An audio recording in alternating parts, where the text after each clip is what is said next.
Adha adalah momen perenungan diri. Dalam Idul Adha kita diajarkan tentang pengorbanan. Bagaimana Nabi Ibrahim berani berkorban demi ajaran agama Allah. Lalu, bagaimana tradisi korban zaman sekarang?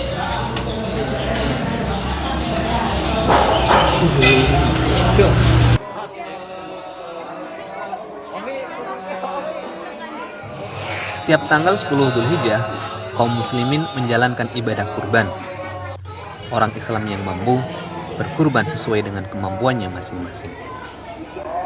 Perintah kurban sudah ada sejak zaman Nabi Adam alaihissalam, ketika Habil dan Qabil diperintah untuk memberikan persembahan sebagai syarat untuk menikah dengan Iklimah. Habil mempersembahkan domba, sedangkan Qabil mempersembahkan buah-buahan. Nabi Ibrahim diperintahkan untuk berkorban. Bahkan perintah Allah adalah untuk menyembelih putra kesayangannya, yaitu Nabi Ismail alaihissalam. Sampai di titik terakhir, Allah mengganti Nabi Ismail dengan domba dari surga. Hikmah berkorban luar biasa. Ini kita mengacu dan mempelajari dan ibadahnya Nabi Allah Ibrahim pada pelaksanaan korban pada anaknya yang namanya Nabi Allah Ismail, melaksanakan korban itu luar biasa. Itu suatu pengorbanan yang ikhlas. Anaknya sendiri untuk berkorban. Nah, kemudian kita yang sebagai umat Nabi Muhammad untuk melaksanakan syariat daripada Nabi Allah Ibrahim, kita melaksanakan, kita berkorban dengan hartanya. Harta artinya kita kumpulan, memang masing-masing daerah beda-beda. Kalau kita di sini adalah nyembelihnya sapi, kalau di daerah Kudus itu tidak ada nyembelih sapi karena sana sapi itu diakulkan. Kemudian daerah Bali, kemudian apalagi di India yang sapi itu adalah dituhankan. Maka dari itu kalau kita di sapi, mungkin yang lainnya ada kebo dan kambing dan sebagainya. Seiring berkembangnya masyarakat, banyak orang yang sadar manfaat berkurban. Ada yang berkurban sendiri ataupun iuran rutin setiap minggu. Masjid Jami Al-Husain Jimbo termasuk salah satu yang rutin menjalankan tradisi kurban. Tahun ini sebanyak 11 ekor sapi dan 3 ekor kambing dari iuran jamaah disembelih di tempat penjagalan khusus.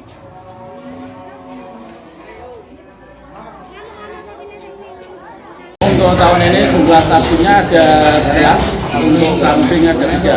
Pelaksanaan korban tahun 2020. Ini sejak tahun itu dulunya kan dari NU, kemudian NU dulu itu sekitar tahun 80-an itu menyebar ke musola-musola. Akan tetapi per musola-musola sekarang sudah melaksanakan kegiatan masing-masing. Seperti dulu waktu itu difokuskan ke desa Setu. Desa itu tidak ada yang namanya berkorban, tapi alhamdulillah sekarang ada beberapa musola itu sudah hampir 9 atau baik itu 9 sapi, kemudian Al-Abrar, Al-Amanah, kemudian Al-Arawiyah. Ini banyak sekali di sana sudah makmur lah istilahnya kalau dikatakan sekarang. Kemudian juga musola yang lain sekarang sudah berdiri sendiri melaksanakan kegiatan berkorban. Akan tapi untuk tahun ini dan tahun-tahun sekitar 5 tahun yang lalu kita sudah melaksanakan korban khusus untuk Masjid Al-Husain. Menurut panitia kurban Haji Taibin Musyafa, daging kurban ini nantinya tidak hanya dibagikan kepada warga, namun juga dibagikan kepada yatim di Kelurahan Jenggot. Yang pertama kita kembalikan ke Mudofi itu 14 kilo, terdiri dari 7 kilo daging murni, kemudian 7 kilo hasil daging pasaran. Kemudian nanti kita prioritaskan untuk anak-anak yatim seluruh Jenggot tanpa kecuali, untuk sekitar ada 80-an sekian. Kemudian juga para pengurus masjid, para muadzin, kemudian juga para khotib, para imam. Kemudian mobil khusus nanti sekian daging itu kami bagikan kepada masjid sebelah barat masjid, sebelah timur masjid, kemudian musola Munawir, kemudian juga musola Mu'adimah juga nanti sebagian nanti Al-Mu'robi. Nanti seandainya masih ada sisa, kita berikan kepada NU. Kalau ada jatahnya, kalau untuk bungkusan kecil setengah kilo daging dan kasaran.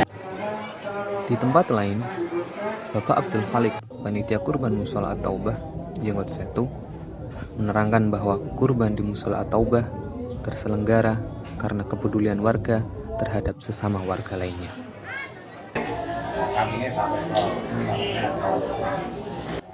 Kambingnya di kemana kan? Nah, ini berarti nanti sebagai kembalian peserta ya.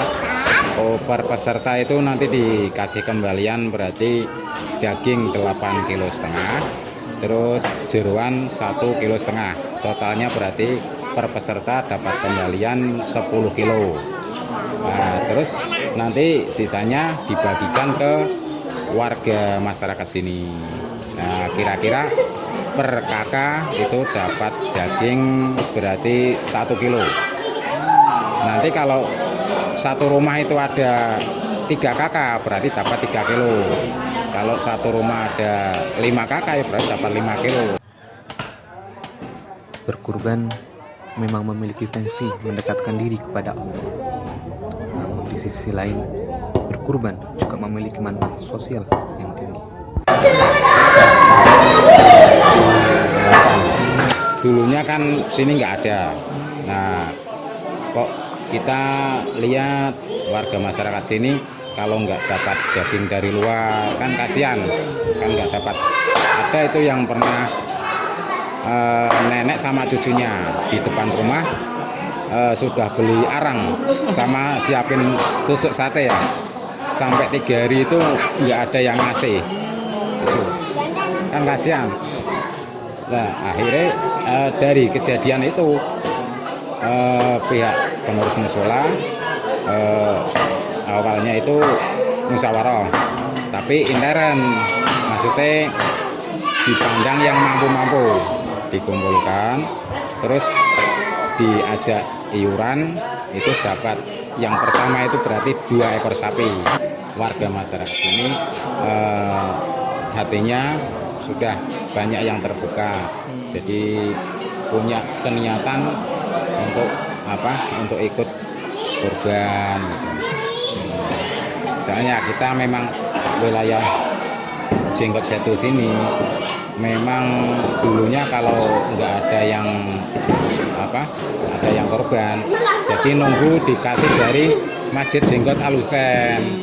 Lah kalau pas sana jumlah sapinya sedikit kan mungkin kesininya nggak ke seluruh masyarakat sini kan, cuma sebagian kan, yang agak ke dalam kan kasihan, nunggu nggak ada daging yang datang kan kasihan.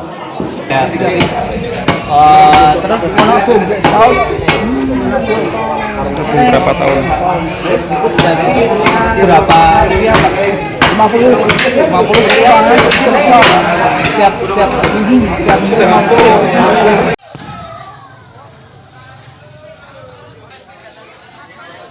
Kurban juga disyariatkan untuk umat Nabi Muhammad. Sebagai muslim yang taat, maka sudah semestinya bagi yang mampu untuk melaksanakan kurban.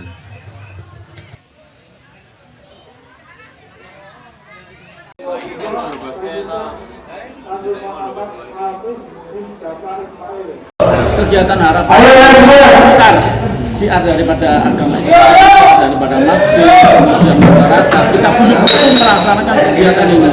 Ini hikmah yang pertama. Hikmah yang kedua adalah kita memberikan hadiah, memberikan bingkisan kepada fakir miskin yang membutuhkan, karena mungkin karena daging sekarang itu sekarang mahal, hampir 150-an. Nah, itu dengan adanya kurban ini kita setidaknya merasakan daging untuk melaksanakan makan bersama-sama keluarga.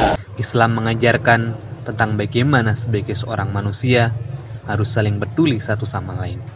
Melalui kurban, Islam mengajarkan untuk berbagi kepada orang yang kurang mampu. Daging yang merupakan makanan yang biasanya hanya bisa dibeli oleh orang kaya, melalui momen kurban, orang kurang mampu pun bisa menikmatinya. Pelajar Jenggot melaporkan.